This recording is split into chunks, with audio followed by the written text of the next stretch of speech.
Era um dia quente de verão quando eu seguia para a casa dos meus tios, em um povoado que eu nunca havia visitado antes na região norte.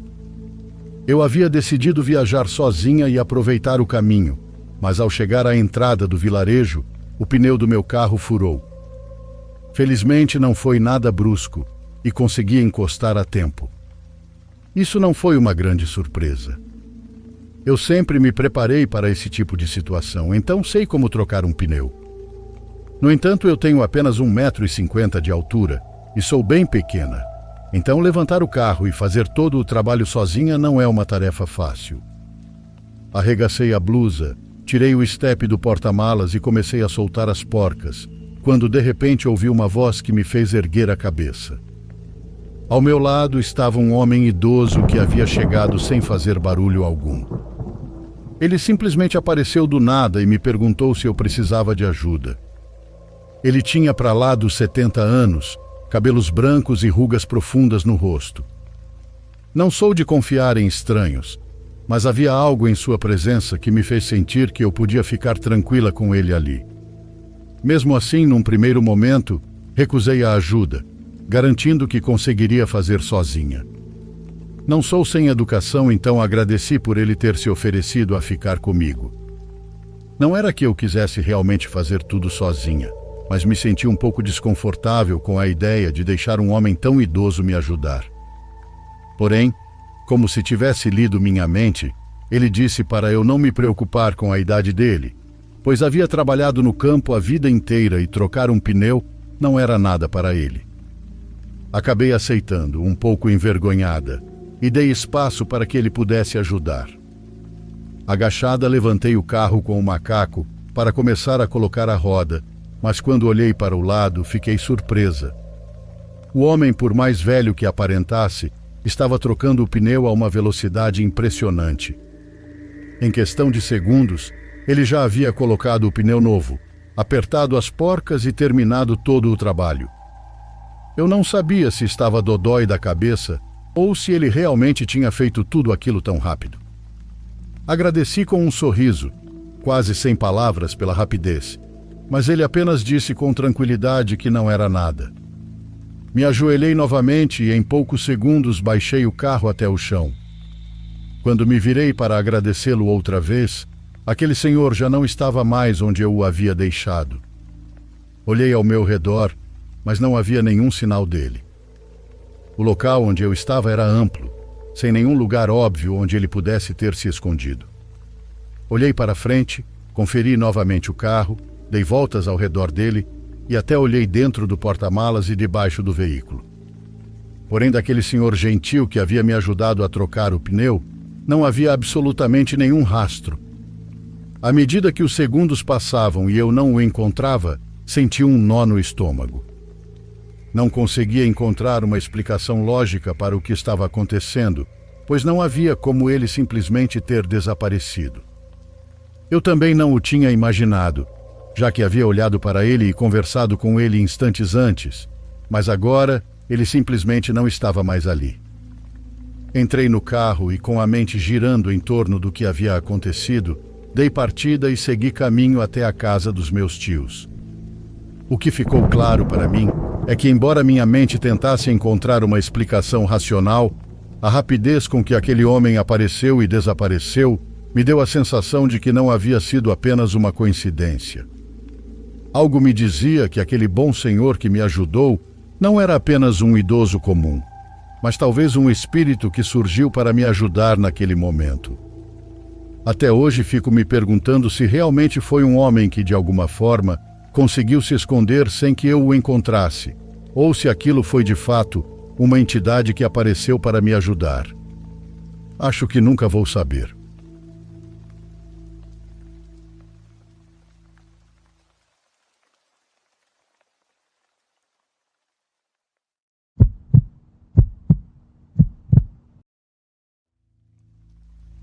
Quero compartilhar uma história que aconteceu comigo em uma colônia distante do centro-sul do país.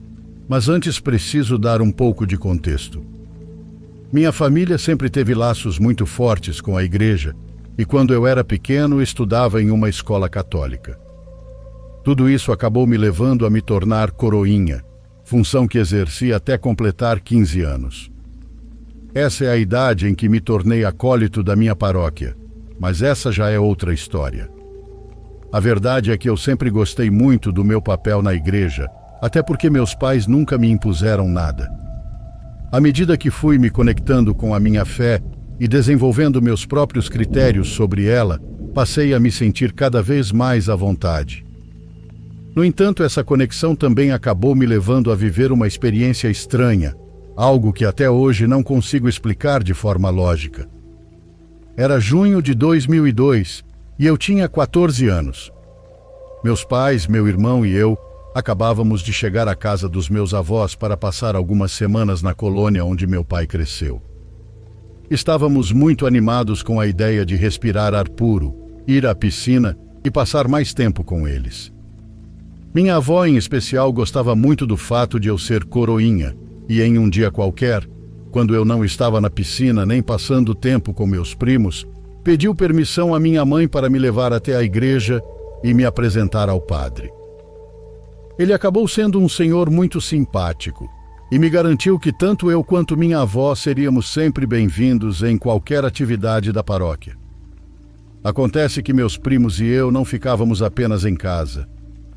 Muitas vezes pegávamos nossas bicicletas e saíamos para dar voltas pelo lugar. Éramos todos mais ou menos da mesma idade, e o mais velho devia ter cerca de 15 anos. No dia em que tudo isso aconteceu, eram 6, talvez 7 horas. O sol já estava se pondo e o clima começava a esfriar. Estávamos nos aproximando da igreja quando meu primo mais velho, Ulisses, pediu que fôssemos até o cemitério da igreja para tocar a lápide de uma mulher que havia sido assassinada. Segundo a história que ele inventou na hora, ela aparecia à noite no local. Obviamente, a intenção era apenas nos assustar com uma lenda improvisada, mas a maioria aceitou, e eu fui junto para não me sentir inferior. Pulamos o muro que cercava o cemitério, localizado ao lado da igreja. O cemitério era como se pode imaginar, uma área plana com várias sepulturas antigas e muito bem cuidadas. Havia flores, alguns arbustos ao lado da igreja e uma árvore frondosa ao fundo. Não era um lugar assustador, pelo menos para mim, embora a aura de mistério criada por Ulisses estivesse deixando os outros bastante nervosos. Caminhamos entre as lápides em silêncio até chegarmos ao túmulo de uma senhora que havia morrido nos anos 60. Ulisses continuou com sua história, dizendo que ainda era possível vê-la por ali em noites como aquela. Eu não estava acreditando em nada, mas por coincidência ou não, algo realmente estranho acabaria acontecendo naquela noite. O sol terminou de se pôr e o céu acima de nós ficou de um azul escuro. Justo quando Ulisses perguntou quem seria o primeiro a tocar o túmulo, uma voz abafada ao longe fez com que todos pulassem de susto e saíssem correndo em direção ao muro, tentando escalá-lo como podiam e puxando uns aos outros para fora. Eu sempre fui um garoto um pouco mais calmo e reservado. Não digo isso para me gabar, mas porque em momentos como aquele, em vez de entrar em pânico, eu costumava tentar entender o que realmente estava acontecendo. Enquanto meus primos corriam e gritavam meu nome, eu permaneci de pé no cemitério, tentando identificar o que era aquele som. De fato, havia alguém sussurrando, mas ele não vinha do túmulo ao meu lado, e sim da estrutura da igreja. Fiquei observando e, à medida que os segundos passavam, consegui distinguir várias vozes diferentes. Não sei como consegui superar o medo que começou a surgir, mas me aproximei da construção. Dali ouvi claramente várias vozes sussurrando, como se estivessem debaixo da igreja. Pareciam estar rezando ou entoando algum tipo de oração, talvez cantando em coro, mas por mais que eu tentasse entender o que diziam, não consegui. A única coisa de que tenho certeza é que comecei a me sentir com medo. Minhas pernas começaram a tremer e, de repente, senti uma rajada de ar muito forte atingir meu peito, o que me fez entrar em pânico. A partir daí, minha imaginação disparou e eu saí correndo em direção ao muro. Felizmente, ele não era muito alto, e consegui saltá-lo sozinho. Do outro lado, meus primos me esperavam com minha bicicleta e fomos embora dali o mais rápido possível. Não paramos de pedalar até chegar à casa dos meus avós. Naquela noite não se falou de outra coisa. Meus primos me encheram de perguntas sobre o que eu tinha ouvido, mas eu não consegui dar nenhuma resposta concreta. Isso acabou dando margem para que eles especulassem que talvez houvesse algum tipo de seita operando debaixo da igreja. Eu, por outro lado, sentia que por causa daquela rajada de ar e do medo que senti, o que havíamos presenciado tinha uma natureza sobrenatural. Alguns dias se passaram e o assunto saiu da cabeça dos meus primos, mas eu continuava tomado por curiosidade. Por isso acabei pedindo à minha avó que fôssemos novamente à igreja. No início usei como desculpa o fato de querer me confessar, e realmente o fiz. Contei ao padre que havia entrado no cemitério com meus primos, e a princípio ele achou a travessura engraçada. Porém, à medida que eu desembuchava o relato, ele parou de rir e me pareceu realmente preocupado. Ele me perguntou se eu havia visto pessoas ao redor da igreja naquele horário, ou se eu poderia ter confundido a origem das vozes, talvez vindo do outro lado ou de trás da igreja. Eu lhe assegurei que os sons vinham debaixo da igreja. O padre balançou a cabeça e me garantiu que aquela igreja não tinha porão. Inclusive fez comigo um tour minucioso por todo o templo, e realmente não havia nenhuma porta misteriosa nem escadas escondidas. Depois de um tempo, fui embora tão confuso quanto antes. E ainda hoje, tantos anos depois, tenho certeza de que o que presenciei naquela noite não foi algo normal, nem algo que tenha uma explicação lógica. Sou um fiel crente em Deus, e assim como acredito em Deus, também tenho a convicção de que existe um plano imaterial, onde almas, espíritos e energias atuam. Imagino que às vezes a energia de seres do além se manifesta em nosso plano, resultando em experiências como a que vivi naquela noite tantos anos atrás. Por favor, deixem o like e se inscrevam se estiver gostando. Agora continuamos.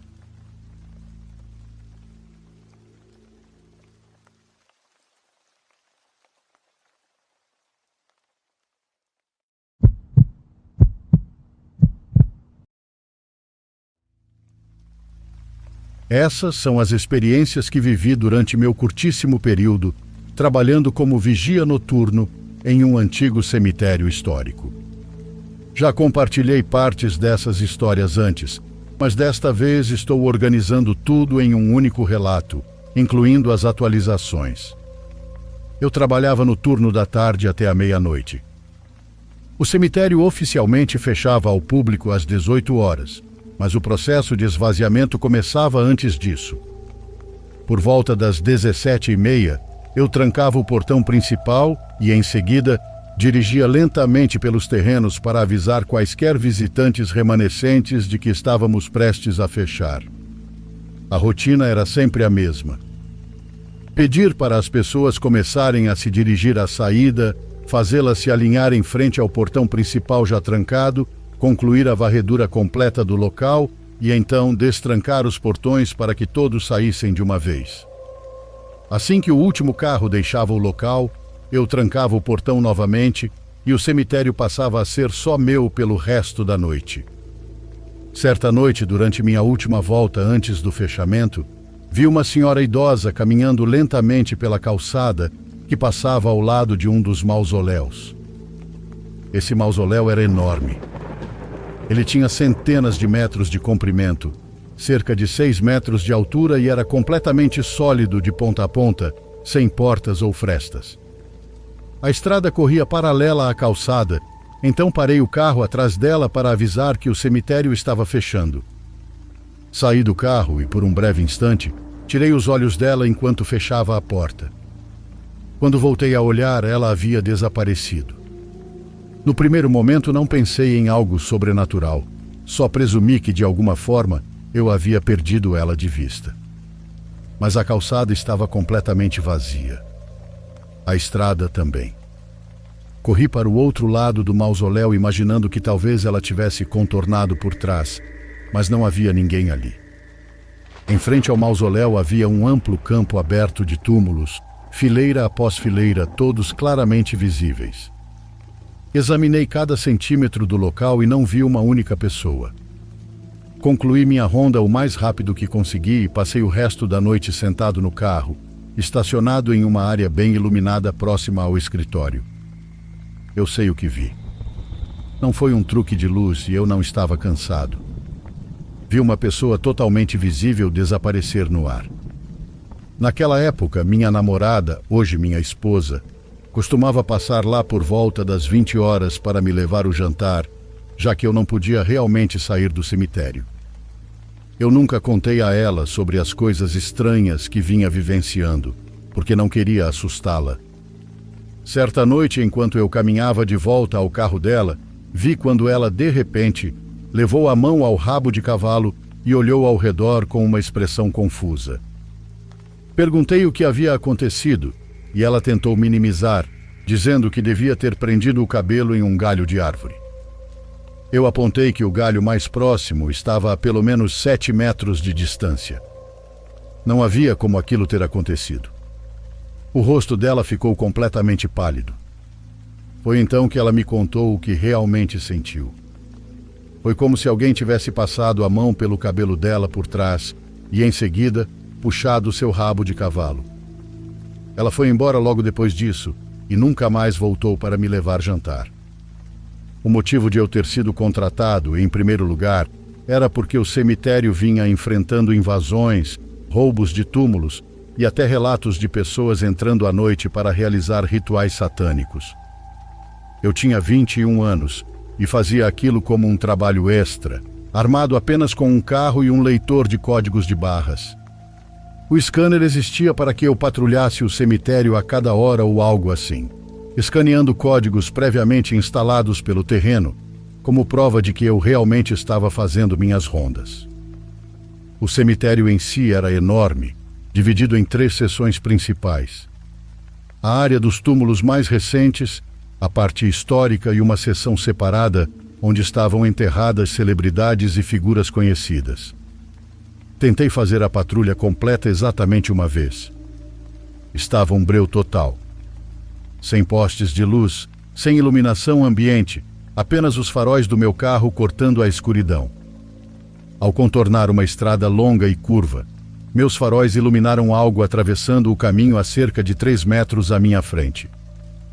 No primeiro instante pensei que fosse apenas uma pessoa, mas então meu cérebro não conseguiu processar o que estava vendo. Era um par de pernas com sapatos, calças e joelhos, mas nada acima disso.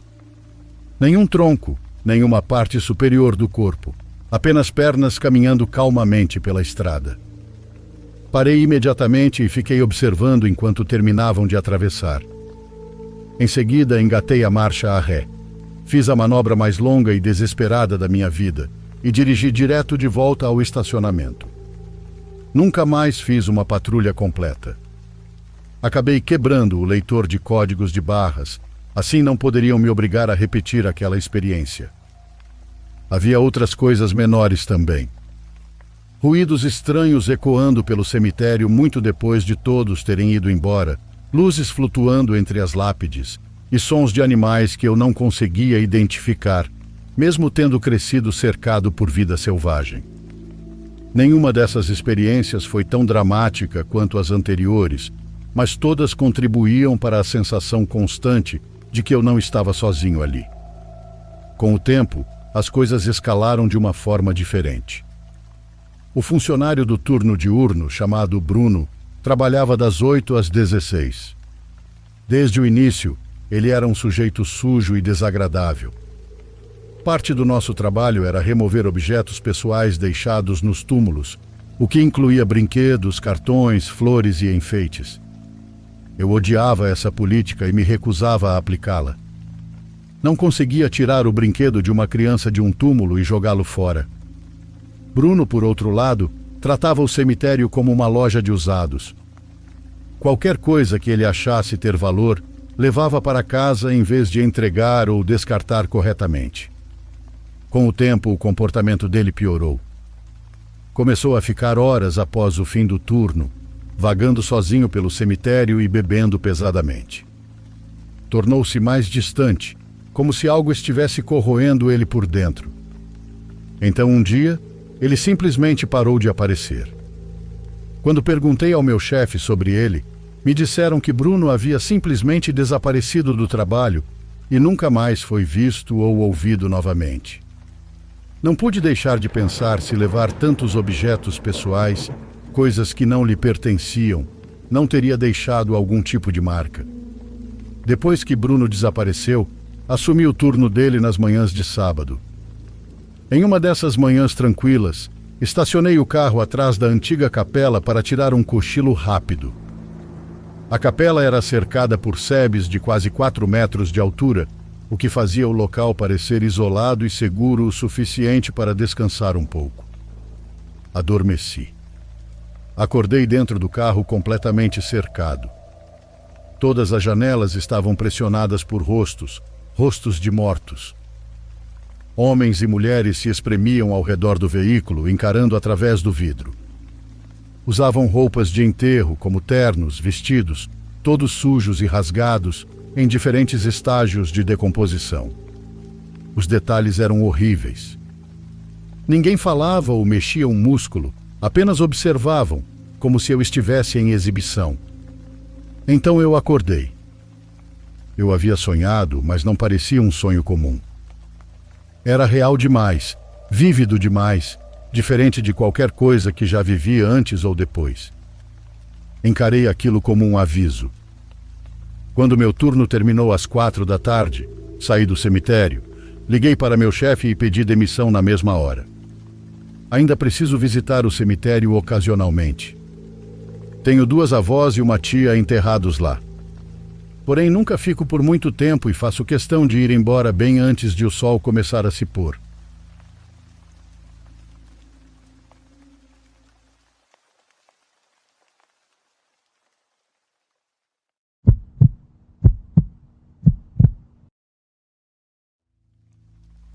Sou fã do seu canal, já ouvi todas as histórias e, por fim, criei coragem para compartilhar uma com vocês. Esta história, vale dizer, não aconteceu comigo, mas com a minha mãe. Isso ocorreu no ano de 2004. Naquela época, minha mãe costumava visitar minha tia todos os domingos.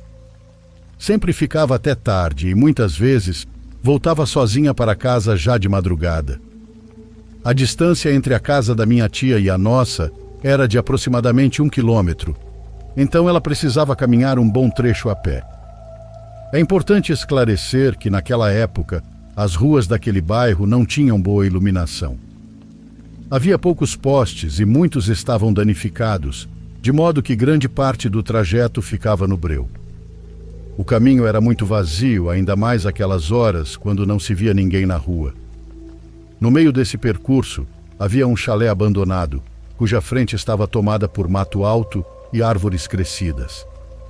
Ao fundo, mal se distinguia a construção, velha e deteriorada.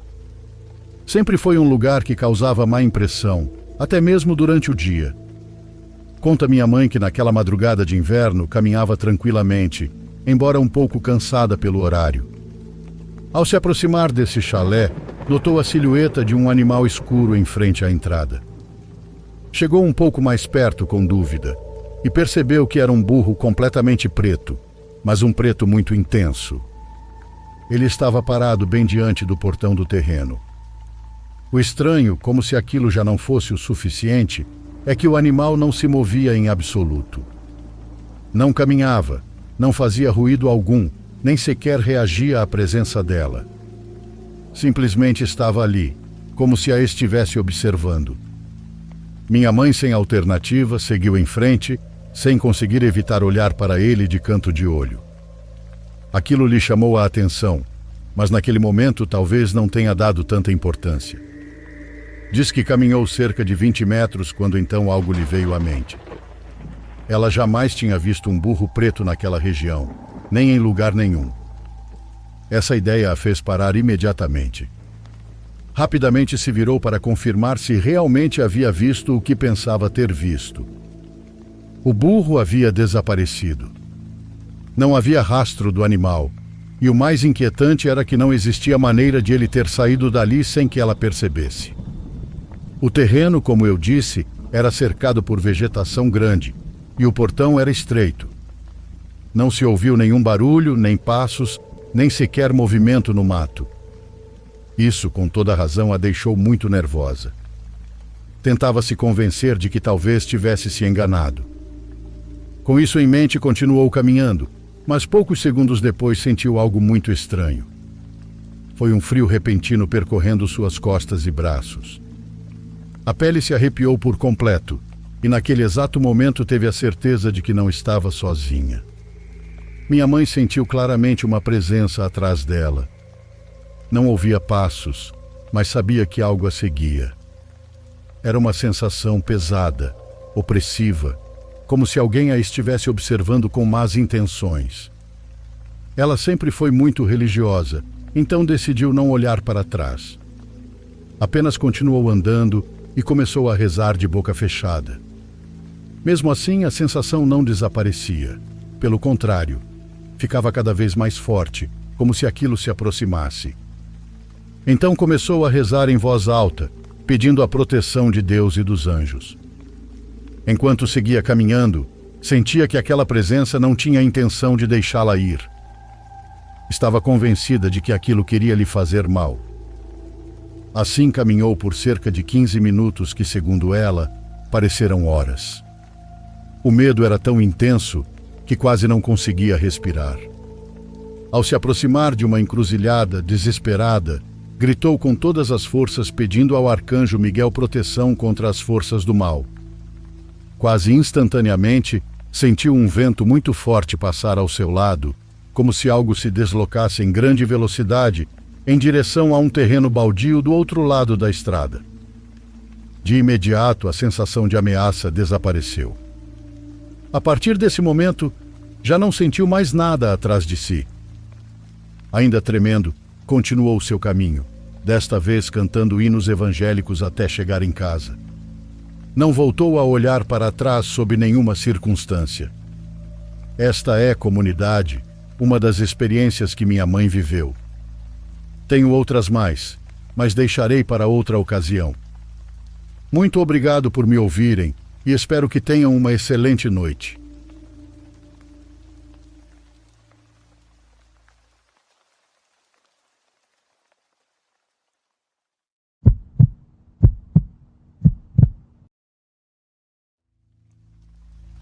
Eu estava em uma viagem de carro do norte de Washington até o sul de Utah para encontrar minha família por apenas alguns dias, perto do Natal.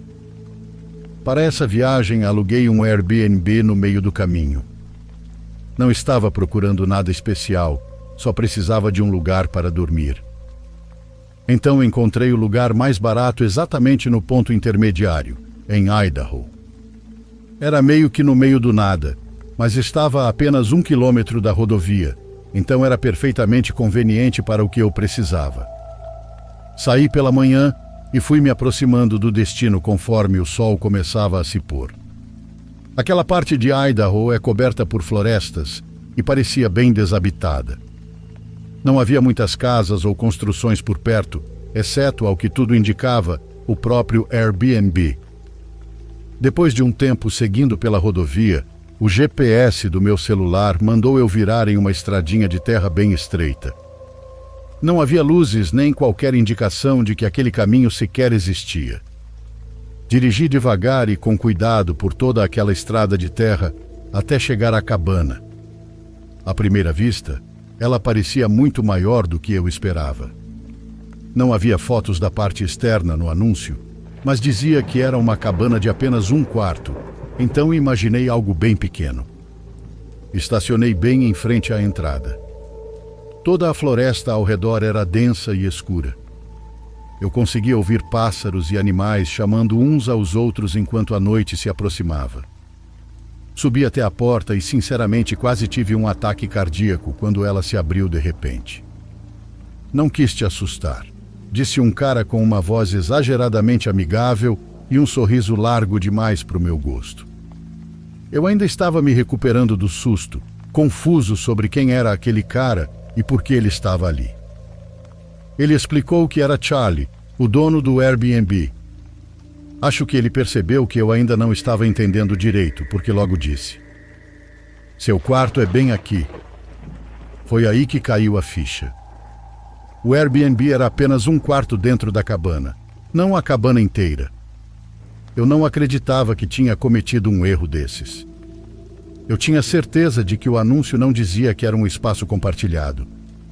Mas, naquele momento, sob pressão, pensei que fazia sentido, já que não havia fotos do exterior e dizia que era apenas um quarto. Segui Charlie para dentro. Ele me conduziu por um corredor longo até o último quarto no fundo da cabana. O corredor era visivelmente escuro, não tinha nenhuma luz no teto, nem luminária, nada. Charlie me entregou uma chave da cabana e outra do meu quarto. Abriu mais um sorriso e disse para eu aproveitar, deixando-me ali para me acomodar. Fechei a porta e joguei minha bolsa sobre a cama. Eu realmente não me sentia confortável em estar em uma cabana isolada no meio do nada com um estranho, mas era um Airbnb.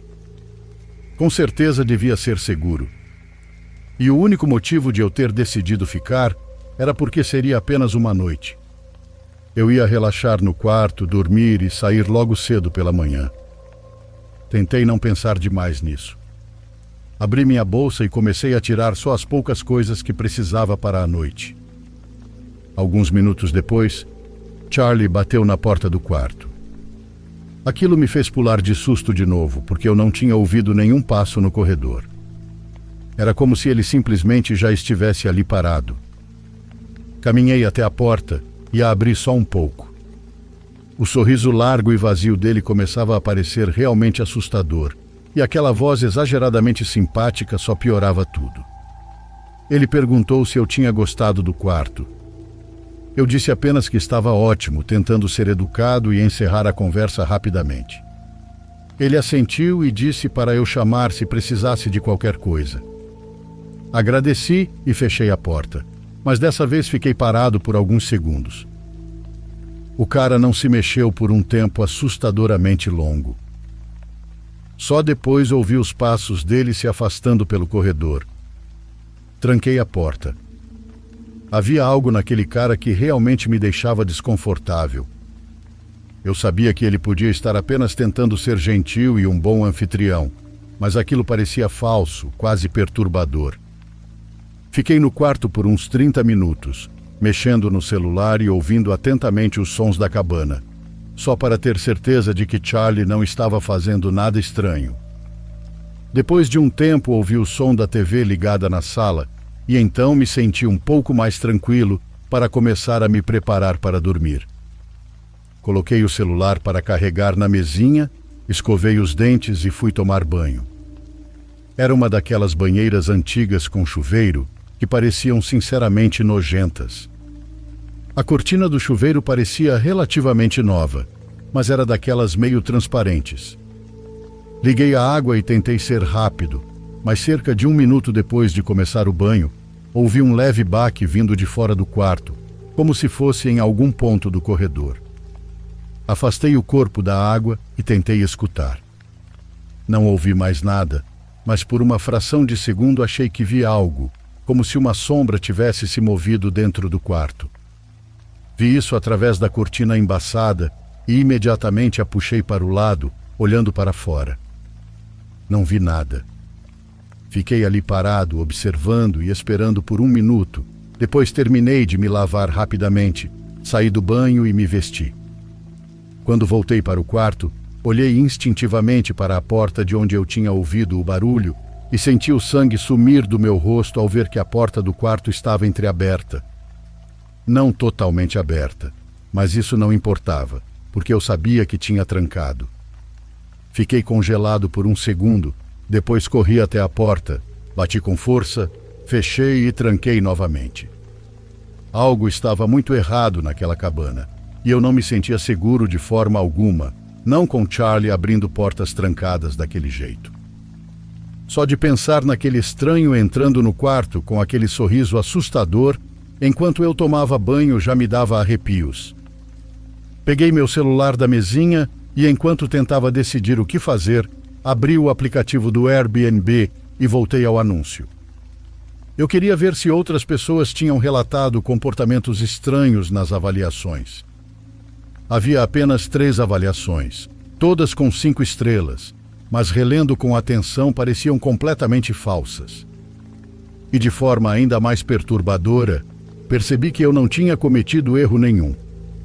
O anúncio dizia claramente que era uma cabana independente, não um quarto em uma residência compartilhada.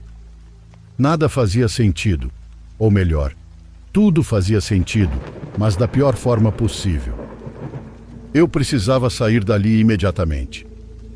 Coloquei rapidamente minhas coisas na bolsa, fui até a porta e encostei o ouvido, tentando ouvir onde Charlie estava e se eu poderia sair sem chamar atenção.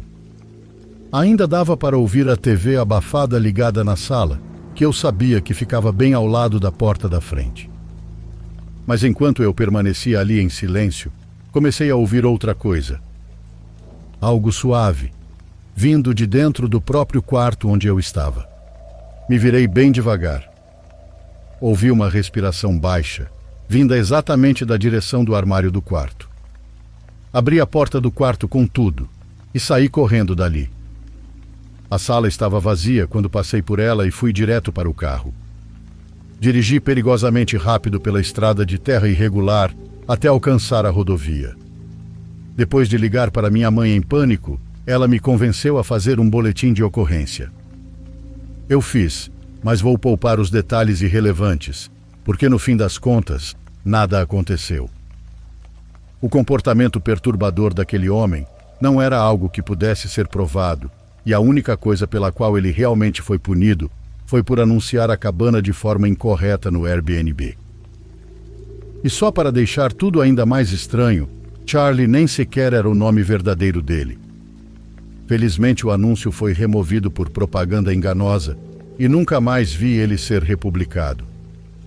Espero sinceramente que ninguém mais tenha que passar por algo assim.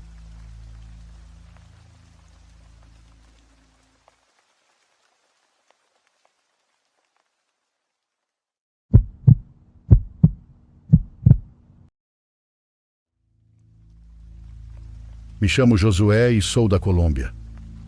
Há anos faço trilhas sempre que posso. Naquela vez decidi ir sozinho a um lugar isolado no leste do meu país. Cheguei levando minha barraca, a mochila grande, o fogareiro portátil e todo o equipamento necessário para passar alguns dias no mato. Passei dias muito bons, totalmente afastado de tudo. Fiz longas caminhadas, preparei boas refeições e tive noites de sono profundas e restauradoras. Nada de paranormal ou negativo para mencionar. O problema foi a volta. Na última noite fiquei em uma pousada perto da praça. Avisei ao dono que sairia cedo para pegar o primeiro ônibus para Bogotá, que segundo me disseram sairia por volta das 5:30 da manhã.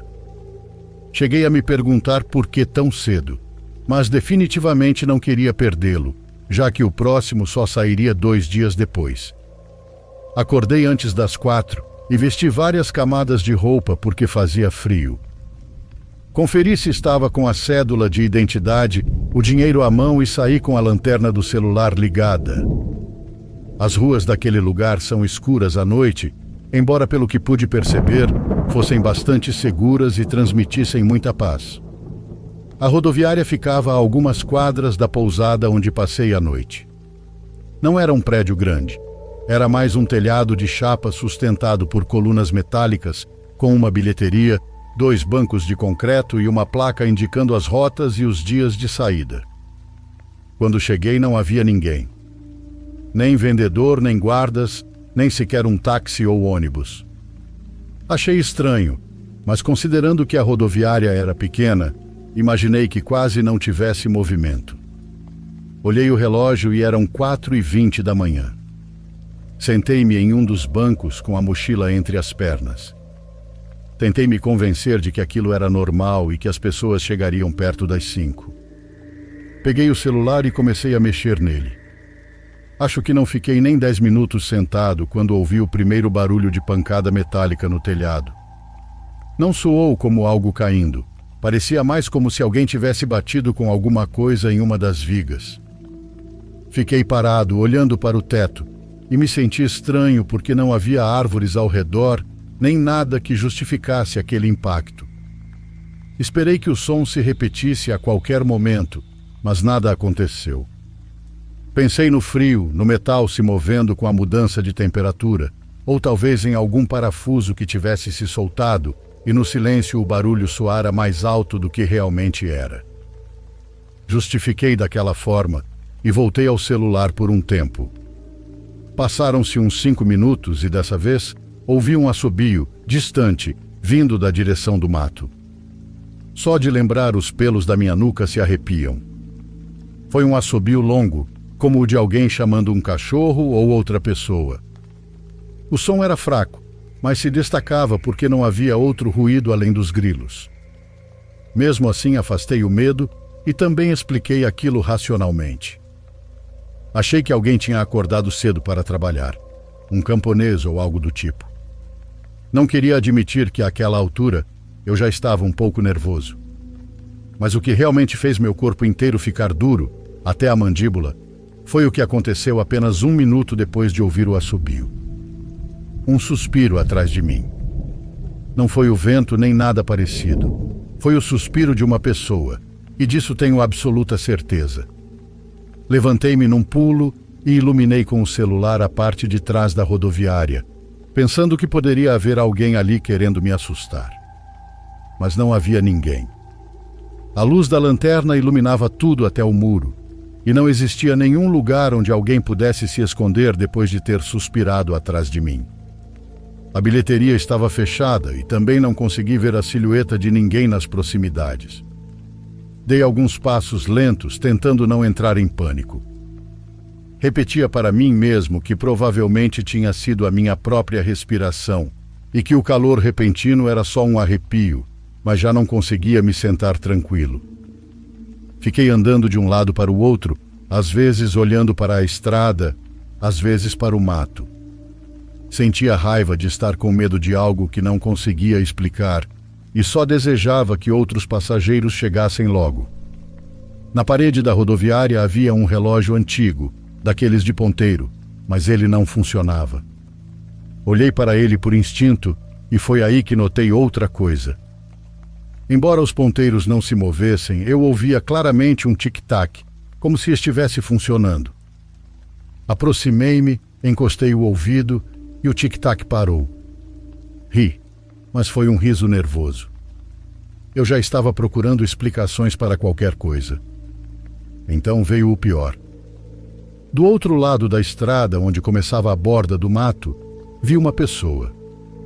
No início pensei que fosse um poste ou um saco pendurado, até que iluminei melhor e vi com clareza. Era uma mulher. Estava parada, a uns 30 ou 40 metros de distância. Não estava na estrada, mas na beira do mato. Com uma das mãos levantadas, fazia sinais para que eu me aproximasse.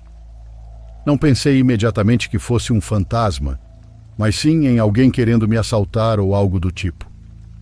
Porém, essa ideia logo desapareceu da minha cabeça. Percebi algo muito simples. Em um povoado pequeno, naquela hora, uma mulher sozinha na beira do mato não tem motivo algum para chamar um desconhecido de mochila. Além disso, havia algo estranho em sua postura. Ela não se mexia como alguém com frio, nem mudava o peso de uma perna para a outra. Apenas levantava a mão e a abaixava muito lentamente antes de recuar e desaparecer entre a vegetação. Nem preciso dizer que não a segui. Escondi-me atrás da bilheteria, apaguei a lanterna do celular e uma parte de mim sentiu vergonha por estar me escondendo. Então ouvi passos dentro da rodoviária e obviamente não eram meus. Eram passos arrastados, como os de alguém que caminha sem levantar bem os pés. Não tive coragem de me virar, nem mesmo quando ouvi os passos se aproximarem do banco onde eu havia estado sentado. Não respirei esperando um grito, uma risada ou qualquer coisa, mas só houve silêncio até que finalmente ao longe ouvi sons mais normais. Virei-me e vi à distância um grupo de pessoas se aproximando. Eram viajantes como eu, que chegaram quase de uma vez. Traziam garrafas térmicas, sacolas e conversavam entre si com total naturalidade. Endireitei-me devagar e saí de trás da bilheteria como se nada tivesse acontecido. Foi aí que um deles me perguntou se o primeiro ônibus já tinha saído, enquanto eu me sentava ao lado de um senhor, respondendo que não sabia quando chegaria. Aquelas pessoas não fazem ideia do quanto fui grato por terem aparecido exatamente naquele momento. Tentei me convencer de que tudo o que tinha acontecido foi sugestão da minha mente e um erro da minha visão.